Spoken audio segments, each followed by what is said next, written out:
पहले ही दिन से जो है ना उनके साथ न्याय नहीं हुआ। और ये न्याय क्यों नहीं हुआ कि पश्चिमी शक्तियाँ पूरी तरह से यहूदियों के साथ थीं, और जो जुल्म सितम यहूदियों के माध्यम से फ़िलिस्तीनियों पे ढाए जा रहे हैं या ढाए जाते रहे पिछले 70 वर्षों से, राइट फ्रॉम 1948, 71 वर्ष हो गए लगभग मानो 70 तो पूरे ही हो गए। कितना अरसा हो गया, देखिए अब आप लगाइए कितना अरसा हो गया। वो किसके नेतृत्व में ढाए गए हैं? वो अमेरिका के नेतृत्व में ढाए गए हैं। सबसे बड़ी शक्ति जो पैलेस्टीनियन की विरोधी है ना, वो नाटो पावर है, अमेरिका है। अमेरिका के नेतृत्व में वेस्टर्न पावर, उन्होंने इजराइल को इतनी हिम्मत दी कि 80% ज़मीन छीन ले इनकी। जो 53% का हक है वो 80% से ज़्यादा हो गया है। किसके दम पर? यहूदियों के दम पे। इतना दम है उनमें, बिना अमेरिका के वो लड़ लेंगे। अमेरिका कल को इनकी रसद काट दे, इनके हथियार काट दे, लड़ लेंगे ये? अकेले लड़ लेंगे क्या है? बताओ, लड़ सकते हैं क्या? पूरे अरब वर्ल्ड से, पूरे अरब वर्ल्ड को हराए वो। एक बार नहीं, 2 बार हराए हैं। 48 में हराया, 67 में हराया, 73 वॉर में पहली बार अरबों ने अपनी ताकत दिखाई थी। 73 वॉर में बहुत सारी चीज़ें छीन ली थी इन्होंने, तभी ये ओस्लो पैक्ट हुआ। ऐसे नहीं हुआ ओस्लो पैक्ट, आप सोचते 93 वाला जो हुआ है, क्योंकि हमने काफ़ी गहराई से अध्ययन किया है इसका। इसमें मजलूम जो है वो फिलिस्तीनी है। अन्याय उनके साथ हुआ है, और अन्याय किया है यहूदियों ने, उनके साथ भी हुआ है इतिहास में। मैं ही नहीं कह रहा, 60 लाख मारे गए थे जर्मनी में, तब उनके साथ खड़ा होना चाहिए हमें इतिहास में। लेकिन अब ये बेगुनाहों को मार रहे हैं और उनकी ज़मीनें छीन रहे हैं। इनका हक देना उन्हें, इनका हक देना जो यूएन ने कहा है, वो तो वर्ल्ड रिजोल्यूशन है, उसके साथ खड़े होना होगा। देखिए, इसका जब ही खात्मा होगा, समझ लीजिए आप अच्छी तरह, जब पूरा न्याय मिलेगा पैलेस्टीनियंस को। जिस दिन ये पूरा न्याय मिल गया, उनको अपना 47 या 50% मिल गया, उस दिन ये ख़त्म हो जाएगी लड़ाई।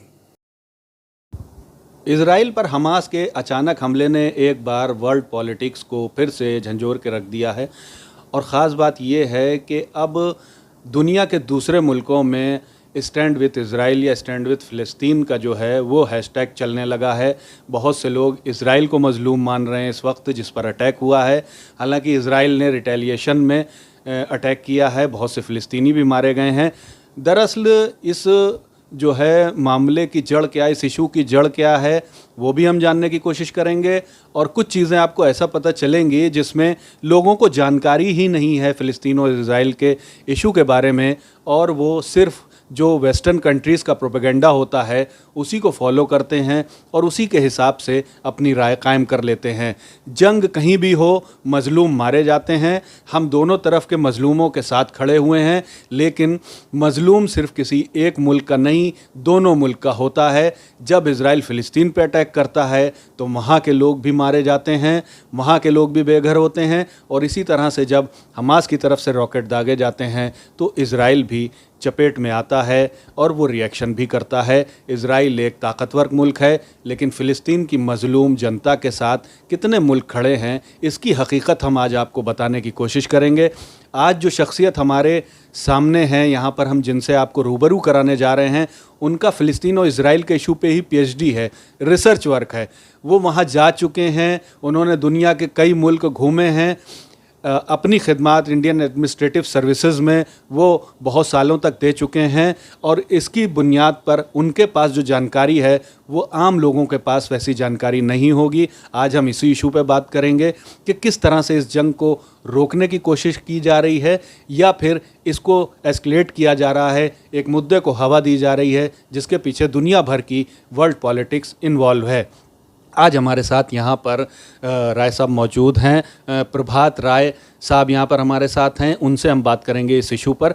सर, जो ये इशू है इज़राइल और फ़िलिस्तीन का, सेकेंड वर्ल्ड वॉर हो या उससे पहले की जो जितनी भी घटनाएं हों, इसको लेके हमेशा से यहूदियों को मज़लूम कौम के तौर पर जो है वो दुनिया में जाना गया है। फ़िलिस्तीनियों के साथ भी बहुत से मुल्क खड़े रहे जब से ये इशू हुआ फ़िलिस्तीन और इज़राइल का। लेकिन आप इस हकीकत को बहुत बेहतर तरीके से जानते हैं, आपने इस पर रिसर्च अपनी की हुई है।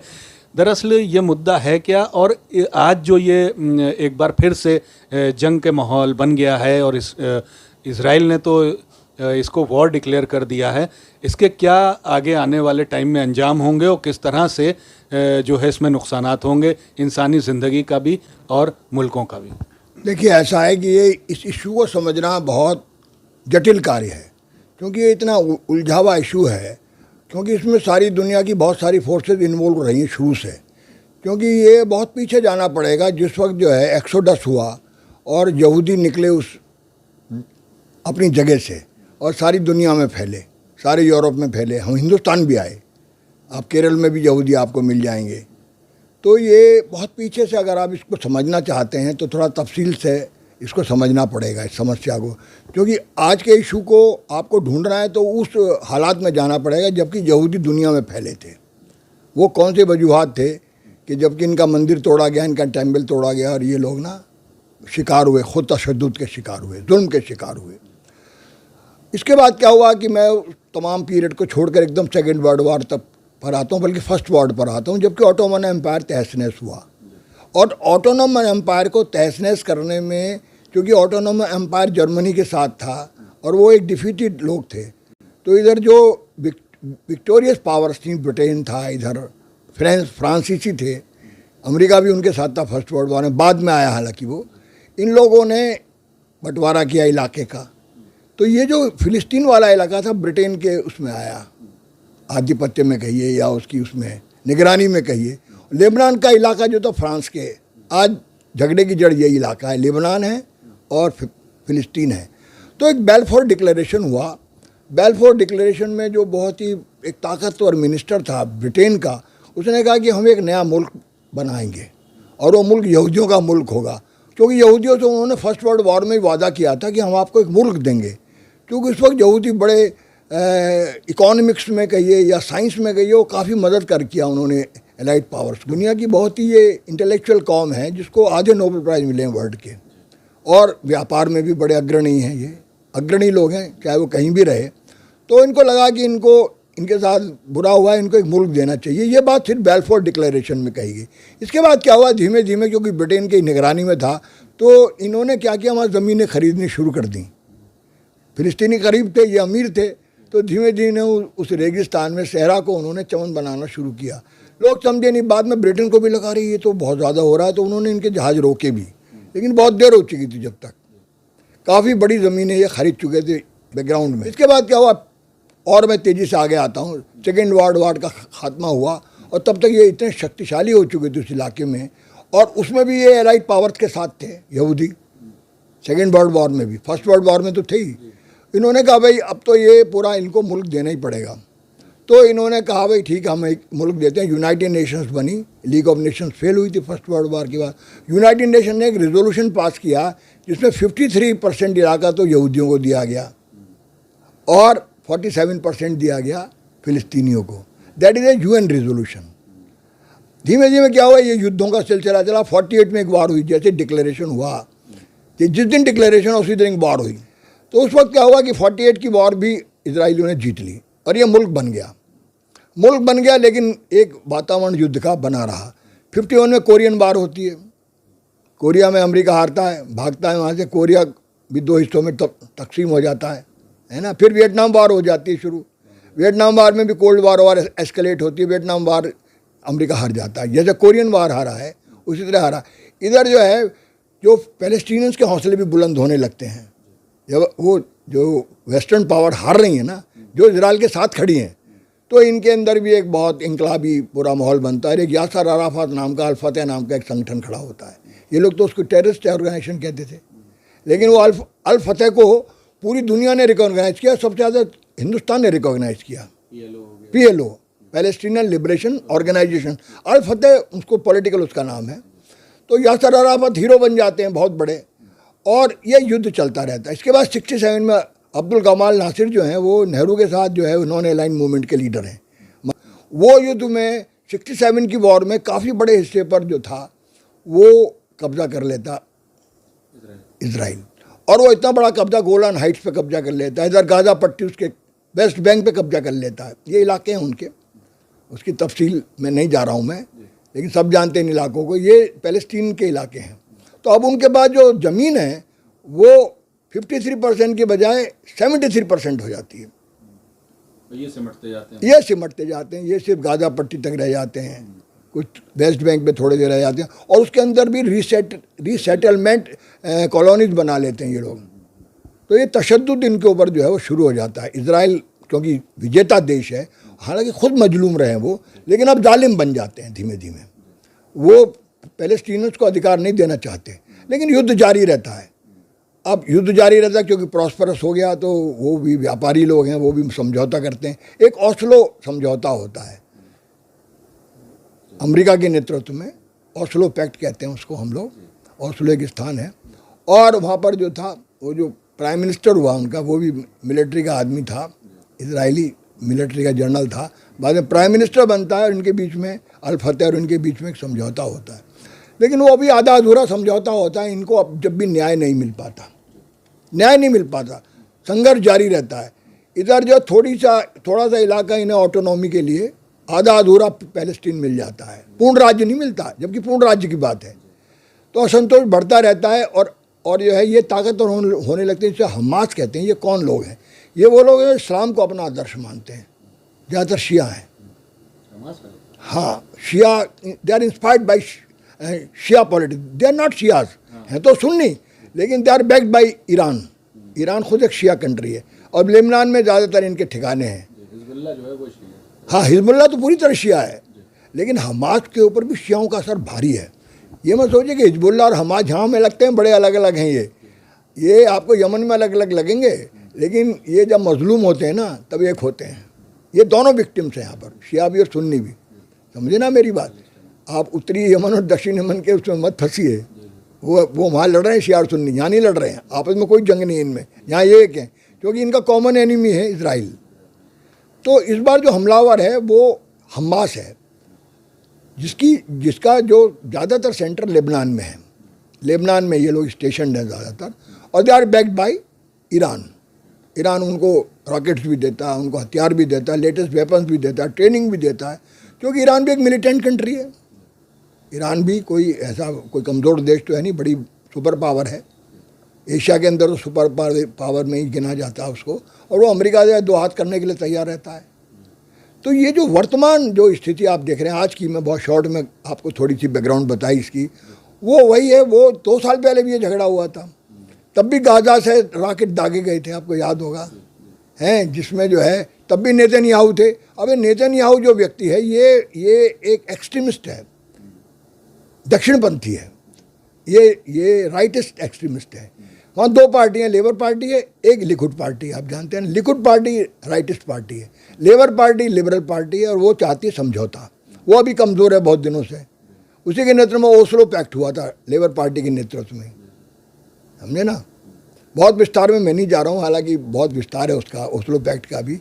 उसमें क्लिंटन ने बड़ी भारी भूमिका निभाई थी, है ना। अभी के जो हालात हैं उसका अगर हम जिक्र करें, अभी के जो हालात हैं, इसमें हमास ने जो जिस तरह से एक अटैक किया, बड़ा सरप्राइज़ कर दिया इजराइल को, और इस बार जो हैं काफ़ी इजरायली वहाँ मारे गए। और दूसरा ये कि सेटलमेंट्स जो थे उनमें वो दाखिल हो गए हमास के लोग या पैलेस्टीनियंस, और उन्होंने उन सेटलमेंट्स को भी खाली करा लिया, और वहाँ से भी इजरायली भागे। जबकि होता ये था, पिछले जो जंगें हुई हैं या जो भी ऑपरेशंस हुए हैं, इजराइल उनको ऑपरेशंस कहता था, उसमें ये होता था कि फ़िलिस्तीन की जगह पे सेटलमेंट्स बना दिए जाते थे, और फिर उसमें इजरायलीज़ को आबाद कर दिया जाता था, और उनका बैकअप जो है फोर्सेस वहाँ की करती थी। लेकिन इस बार उन्होंने वो फोर्सेस के जो ठिकाने थे उन पे भी हमला किया, सेटलमेंट्स पे भी हमला किया।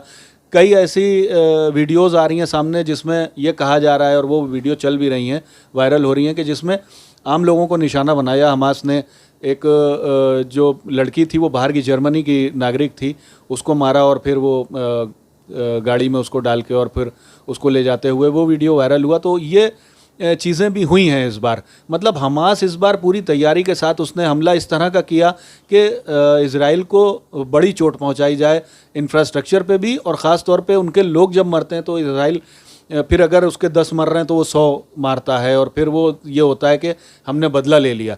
तो अब हमले शुरू भी हो गए हैं, गज़ा में शुरू हो गए हैं। अभी कई टावर्स जो हैं वो गिरा दिए उन्होंने, बमबारी की।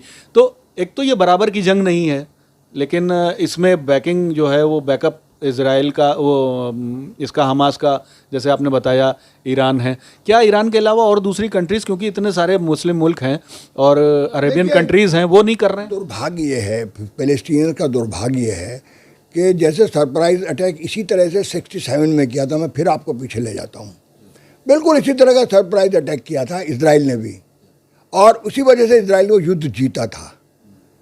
उसने खड़े खड़े विमान नष्ट कर दिए थे मिस्र के, उड़ान नहीं भर पाए थे वो विमान, है ना। वो दौर याद कीजिए, बहुत तफसील में नहीं जा रहे हम, बहुत ही जो है 7 डेज़ वॉर, 6 डेज़ वॉर, 7 में तो ख़त्म ही हो गई थी, 6 दिन चला, 7वां तो अंतिम दिन था।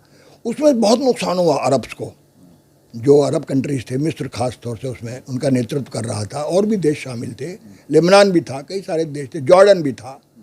सबने समझौते कर लिए, सबने हाथ मिला लिया इसराइल से, जॉर्डन ने अपने हिस्से वापस ले लिए, मिस्र ने भी समझौता कर लिया, कोई साथ नहीं रहा, अकेला छोड़ दिया, फिलिस्तीन को अकेला छोड़ दिया। कोई जो है कोई यूनिटी नहीं दिखाई उन मजलूम लोगों के साथ, वो अकेले लड़ते रहे।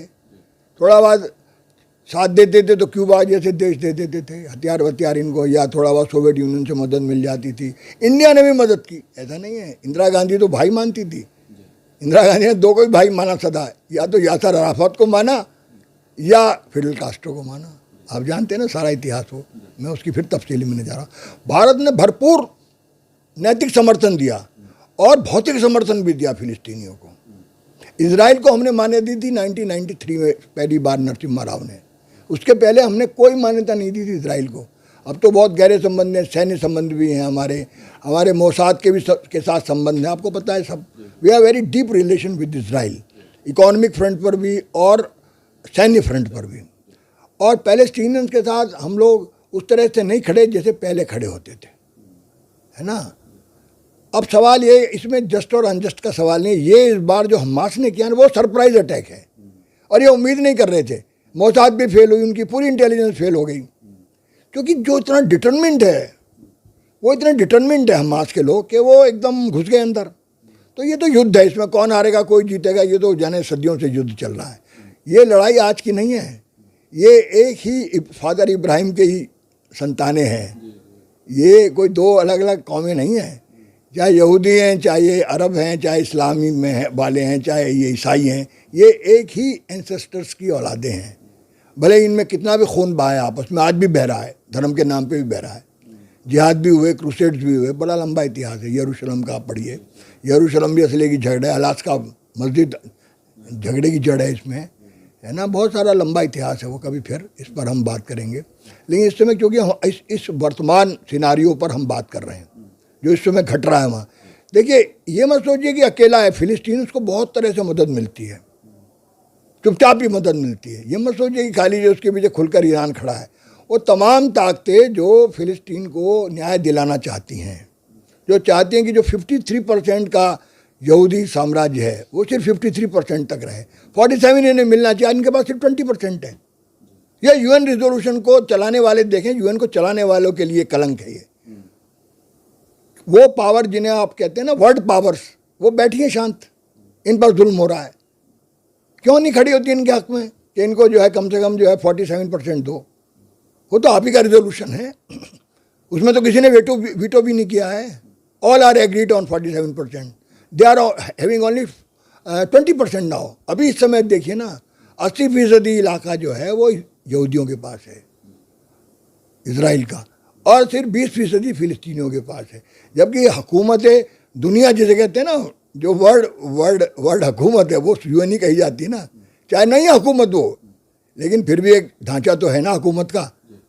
सर, एक चीज़ ये भी है कि जो नए सेटलमेंट्स बनाए जा रहे हैं और जिन पे पहले भी काफ़ी जो है खींचतान हो चुकी है, ये बात भी की जाती है, वर्ल्ड जो है फोरम पे भी ये बातें सामने आती हैं कि नए सेटलमेंट्स को ख़त्म किया जाए और पैलेस्टीनियंस जो हैं उनको उनकी ज़मीन वापस दी जाए। लेकिन जिस तरह से एक्सपेंड कर रहा है इजराइल, तो वो लगता नहीं आने वाले टाइम में फ़िलिस्तीनियों के लिए मतलब करो या मरो की स्थिति रह गई है पहले से। और अब वो और उसमें आग में घी का काम किया। 1948 जिस दिन ये डिक्लेरेशन हुआ है उसी दिन युद्ध हुआ है। पहले ही दिन से जो है ना उनके साथ न्याय नहीं हुआ। और ये न्याय क्यों नहीं हुआ कि पश्चिमी शक्तियां पूरी तरह से यहूदियों के साथ थीं, जो विजेता शक्तियां थी। वर्ल्ड वार किसने जीती? वेस्ट ने जीती ना, इंग्लैंड ने जीती, अमेरिका ने जीती, ब्रिटेन ने जीती, फ्रांस ने जीती। किसने जीती थी? कौन थी एलाइड पावर्स? इधर ये डिफीट हुए जो एक्सेस पावर्स थी। नहीं, उनका वादा था, वो फर्स्ट वर्ल्ड वार के वक्त से उनके साथ खड़े हैं, वो विजेता शक्तियाँ हैं।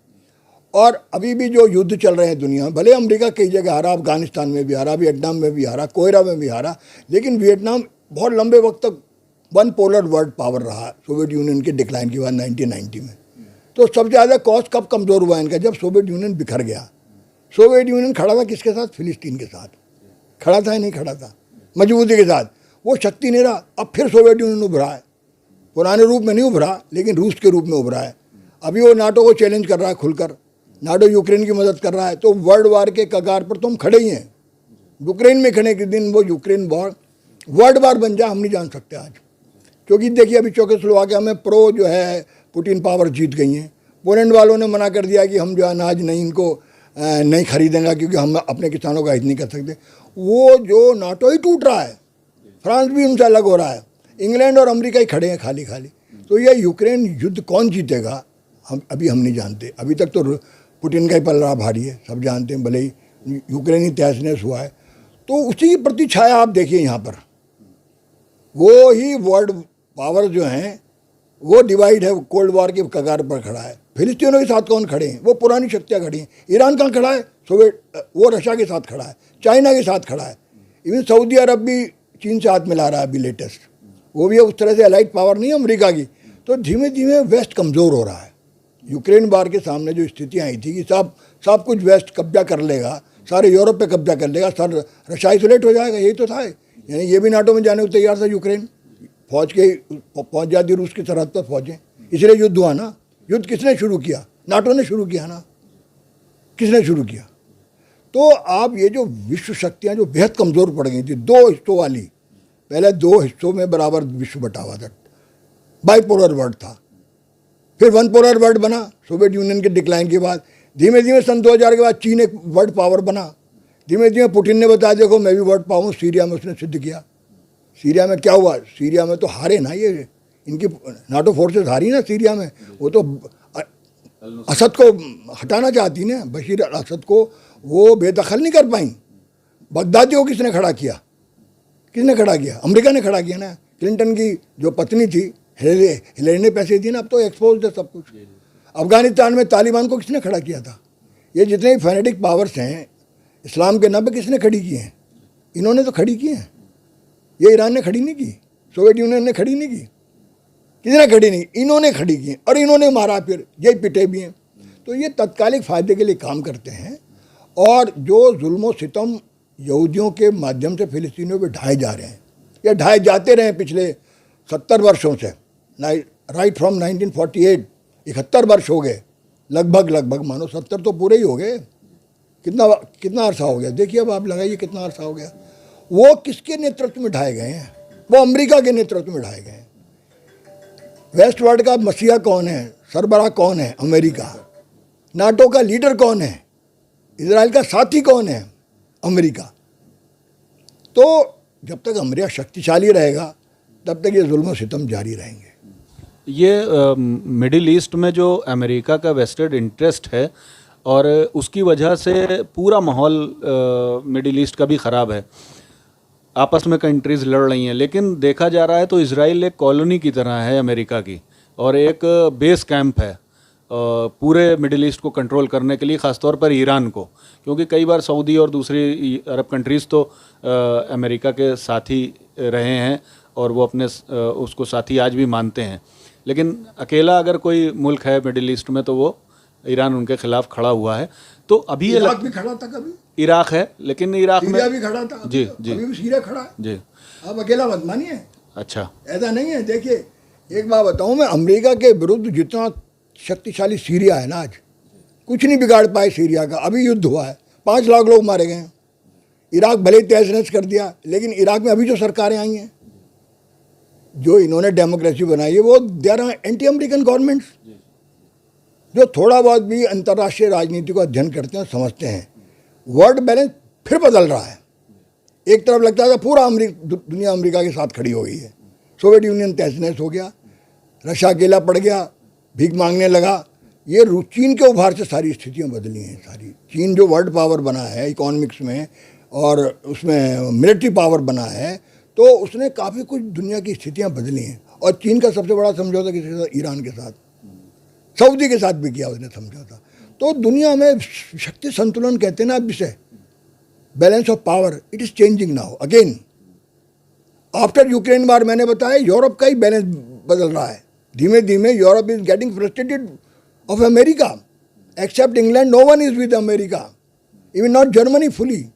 अभी मना कर दिया ना, मैंने बताया ना यूक्रेन ने, अभी चेकोस्लोवाकिया का मैंने उदाहरण दिया, पोलैंड का दिया मैंने आपको उदाहरण। ये तो एलाइड पावर्स है ना नाटो की, है या नहीं?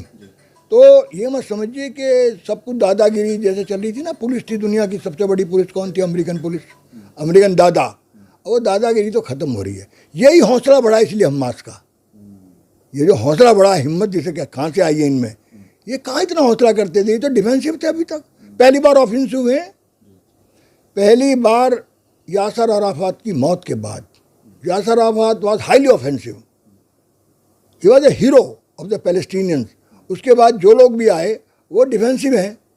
उनके अब तो उनका ऑटोनॉमी भी है, उनका राष्ट्रपति भी है ना, उनकी सरकार भी है, फिर पैलेस्टीनियंस की छोटी मोटी जैसी भी है, 20% में ही सही चाहे, उसकी कोई ताकत है, उसके पास कोई मिलिट्री पावर है? जो कुछ भी पावर है इन्हीं के पास है मिलिट्री पावर। चाहे हिजबुल्लाह के पास है, अल फतेह के पास तो कुछ है नहीं, कोई फौज है क्या उसके पास? उसके पास गुरिल्ले हैं क्या? उसने कोई युद्ध किया है क्या इतने दिनों से? तो युद्ध तो यही कर रहे हैं ना। युद्ध कौन कर रहा है? और युद्ध की जो पीछे शक्तियां हैं वो इसलिए ताकतवर हुई हैं कि उन्हें पीछे से बैकिंग मिला, ज़बरदस्त। सिर्फ फिजिकल नहीं मिला, मॉरल बैकिंग भी मिला है। यूक्रेन वार में बुरी तरह से डिफीट हुई है नाटो फोर्सेस की, हो रही है। और जब डिफीट होती है ना एनिमी की, तो फिर वो शक्तियाँ प्रबल होती हैं, क्योंकि वो इनकी विरोधी शक्तियाँ हैं। नाटो सबसे बड़ी शक्ति जो पैलेस्टीनियन की विरोधी है ना, वो नाटो पावर्स है, अमेरिका है। अमेरिका के नेतृत्व में वेस्टर्न पावर, उन्होंने इजराइल को इतनी हिम्मत दी कि 80% ज़मीन छीन ले इनकी। जो 53% का हक है वो 80% से ज़्यादा हो गया है। किसने, किसके दम पर? यहूदियों के दम पर। इतना दम है उनमें, बिना अमेरिका के वो लड़ लेंगे। अमेरिका कल को इनकी रसद काट दे, इनके हथियार काट दे, लड़ लेंगे ये? अकेले लड़ लेंगे क्या है? बताओ, लड़ सकते हैं क्या? पूरे अरब वर्ल्ड से, पूरे अरब वर्ल्ड को हराएं वो, एक बार नहीं 2 बार हराए हैं। 48 में हराया, 67 में हराया, 73 वॉर में पहली बार अरबों ने अपनी ताकत दिखाई थी। 73 वॉर में बहुत सारी चीज़ें छीन ली थी इन्होंने, तभी ये ओस्लो पैक्ट हुआ। ऐसे नहीं हुआ ओस्लो पैक्ट, आप सोचते 93 वाला जो हुआ है। फोर्सेज है ना, वर्ल्ड फोर्सेज, वर्ल्ड बैलेंस बदल रहा है। और इसी से इनको ताकत मिले पैलेस्टीनियंस को। इनके जो हौसले बुलंद है ना कि घुस के मार रहे हैं, ये तो शायद पहली बार हुआ इतिहास में। यासर अराफत के बाद, यासर अराफत के लोग तो घुसकर मारते थे, कहीं भी मारते थे, कहीं भी हमला करते थे। लेकिन इसका जब ही खात्मा होगा, समझ लीजिए आप अच्छी तरह, जब पूरा न्याय मिलेगा पैलेस्टीनियंस को। जिस दिन ये पूरा न्याय मिल गया, उनको अपना 47 लेकिन लगता नहीं आपको कि अभी भी वर्ल्ड पावर्स इसको ख़त्म करने के लिए वो कोशिश नहीं कर रही है जो करना चाहिए था? एक बड़ा वर्ल्ड पावर का एक बड़ा हिस्सा, जैसे कि आप नाटो फोर्सेस कह रहे हैं, यूरोपियंस हैं या अमेरिकन्स हैं, वो जो हैं वो मजबूती के साथ आज भी इजराइल के साथ खड़े हुए हैं। और इधर जो है वो पैलेस्टीनियंस के साथ जो पावर्स आप बता रहे हैं वो खड़े हैं, तो इनके वेस्टेड इंटरेस्ट हैं उसमें। तो ये कभी क्या चाहेंगे कि ये मुद्दा हल हो जाए? नहीं, ये तो देखो, मुद्दा तो हल हुए बिना ये युद्ध समाप्त नहीं होगा। जब तक मुद्दा है, जब तक जुल्म है, जब तक तशद्दुद है, तो युद्ध जारी रहेगा। इसके फॉर्म बदल सकते हैं, कभी ये मंद होगा, कभी तेज होगा, कभी ये रुकेगा। अभी 2 साल पहले हुआ था, अभी 2 साल रुका रहा ना। हमास का एक ही अटैक करना लगता है कि कहीं ये कुछ तैयारी करके आए हैं या फिर एक बड़ी जंग लड़ने के लिए तैयार हैं इसराइल के साथ, जबकि इसराइल की और हमास की पावर में ज़मीन आसमान का फ़र्क है। वो एयर स्ट्राइक करते हैं, ये एयर स्ट्राइक नहीं कर सकते, इनके पास वो साधन ही नहीं है। आपकी बात ठीक है, लेकिन आप पूरी अगर मिलिट्री हिस्ट्री धरती में पढ़ेंगे, वियतनाम के पास क्या था? वियतनाम और अमेरिका का क्या तुलना थी पावर की? बताइए आप मुझे। कोरिया की और अमेरिका की क्या पावर थी?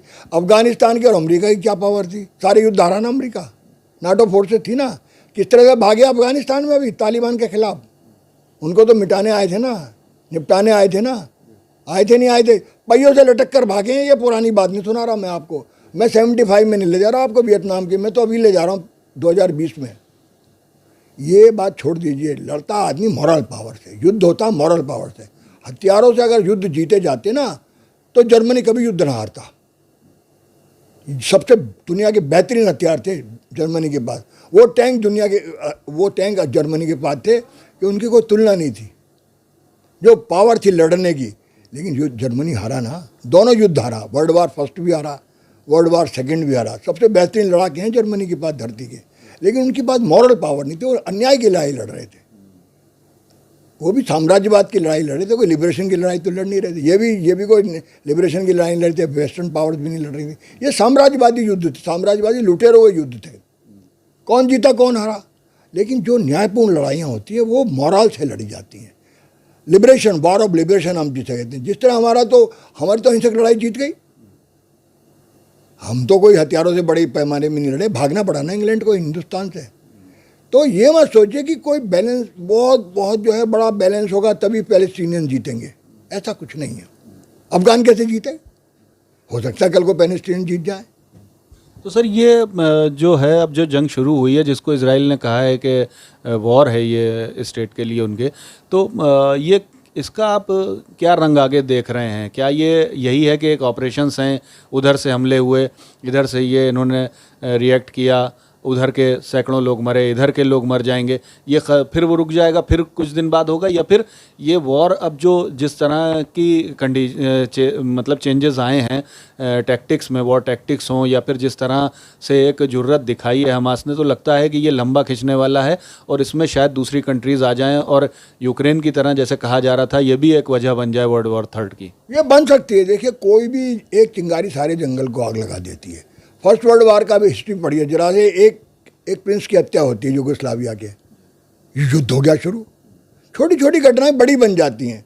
अगर आप युद्धों का, विश्व युद्ध 2 हुए ना, दोनों का इतिहास पढ़िए आप, जरा सी घटनाएं बड़ी बन गई। तो ये तो हम नहीं प्रेडिक्ट कर सकते आज के दिन कि कौन सी घटना कब विश्व युद्ध बन सकती है। लेकिन जब 2 महाशक्तियाँ आमने सामने खड़ी होती हैं, 2 बाइपोलर वर्ल्ड है ना, 2 महाशक्तियाँ, इधर की महाशक्ति का नेतृत्व चीन कर रहा है, रूस कर रहा है, इधर की महाशक्ति का नेतृत्व तो अमेरिका कर रहा है। ये 2 महाशक्तियाँ हैं। इनके भी एलाइड पावर्स हैं, अमेरिका के नाटो है, इंग्लैंड है और तमाम वेस्ट है। इनके भी एलाइड पावर्स क्रिएट हो रहे हैं। सबसे बड़ा तो ये कोरिया हो गया, उत्तरी कोरिया, ये लिए बैठा बम, और ये तमाम परमाणु बम है ना। ईरान हो गया है, ईरान भी खुद एक मजलूम कंट्री है ना। कल को हो सकता है सीरिया भी खड़ा हो जाए इनके साथ, आज भी खड़ा है। कल को हो सकता है इराक खड़ा हो जाए, इराक तो इंडिपेंडेंट गवर्नमेंट है ना। तो इस तरह से वर्ल्ड डिवाइड हो रहा है, और कौन सी घटना कब विश्व युद्ध बन जाएगी आप कुछ नहीं कह सकते इस बारे में। पैलेस्टीन और क्यूबा पहले भी 2 कारण बन चुके हैं, विश्व युद्ध के कगार पर दुनिया को ले जा चुके हैं। ऐसा मत समझिए। क्यूबा तो 1962 क्राइसिस कौन नहीं जानता, ये 67 क्राइसिस भी ऐसा ही था। इसमें सोवियत यूनियन थोड़ा सा भी आगे बढ़ता तो विश्व युद्ध हो जाता, थोड़ा सा भी आगे बढ़ जाता, नहीं बढ़ा आगे, क्योंकि अमेरिका नहीं बढ़ा। ये लड़ाई अरबों और इजराइल के बीच सीमित रही। इनके पीछे जो खड़ी ताकतें अगर वो थोड़ा सा आगे बढ़ जाएं, अब मान लिया यूक्रेन वार में अमेरिका आ जाए, कल्पना करो यूक्रेन हार रहा है और नाटो फोर्सेस सीधी पहुंच जाएं, it's a world war. They are not coming directly, they are indirectly helping Ukrainian forces. If they come directly, जैसा वो कहते थे लड़ो हमारे हम चल दिए हैं, आए क्या? वो नहीं आए ना। अगर आ जाएं तो वर्ल्ड वार हो जाएगी। तो इसलिए वर्ल्ड वार के बारे में तो तीसरा विश्व तो होना ही है। होना इसलिए क्योंकि दुनिया में जब तक तशद्दुद है, जुल्म है, कुछ भी हो सकता है। ना हो हम ये सदा, क्योंकि देखिए वार के अंदर बेगुनाह मरते हैं। जब जापान पे बम गिरा तो लड़ने वाले नहीं मरे, वो कौन मरा? नागासाकी और हिरोशिमा के बेगुनाह लोग मरे। युद्धों में अक्सर जो अब जो इनका युद्ध हो रहा है, आप जिसकी बात कर रहे हैं अभी फ़िलहाल, इसमें कौन मर रहा? फोर्सेस थोड़ा ना मर रही हैं, उसमें आम नागरिक मर रहे हैं, चाहे इजराइल के बाशिंदे हों, चाहे पैलेस्टीनियन के नागरिक हों। साधारण आदमी मरता है आज के युद्धों में। जब बम गिरते हैं, जब जो है मिसाइलें चलती हैं। अब यूक्रेन में कौन मर रहा है? फोर्सेस मर रही हैं क्या? फोर्सेस नहीं मर रही हैं, आम आदमी मर रहा है। अगर ये ऐसी मिसाइलें कल को यूक्रेन को दे दो तो आम रूसी नागरिक मरेगा। वो तो दे नहीं रहे लंबी मार की मिसाइलें, यूक्रेन को नहीं दे रहे। वो वहीं तक दे रहे हैं जहाँ तक ये बड़ा युद्ध ना बने। आप पूरा यूक्रेन पर स्टडी कीजिए, कभी हम बात करेंगे यूक्रेन पर भी। मैंने एक वीडियो भी बनाया था। तो इसको समझने का पूरा हमें प्रयास करना चाहिए। अपने साथियों को, अपने दर्शकों को, अपने जो भी जानकारी रखना चाहते हैं, we should go in deep history of war. तो मेरा तो ख्याल ये कि ये लड़ाई कभी भी किसी वक्त भी बड़े पैमाने पर आ सकते, बशर्ते कि वो पीछे वाली शक्तियाँ आगे आ जाएं। जो अभी बैक कर रही है ना शक्तियाँ, अब जो इजराइल को कौन बैक कर रहा है, अमेरिका आ जाए हैं, या इधर से जो बैक कर रहे हैं ईरान आ जाए, अभी हो जाएगा, अभी खेल शुरू हो जाएगा। कई बार तो ईरान और अमेरिका आमने सामने आए भी हैं, आपने देखा नहीं।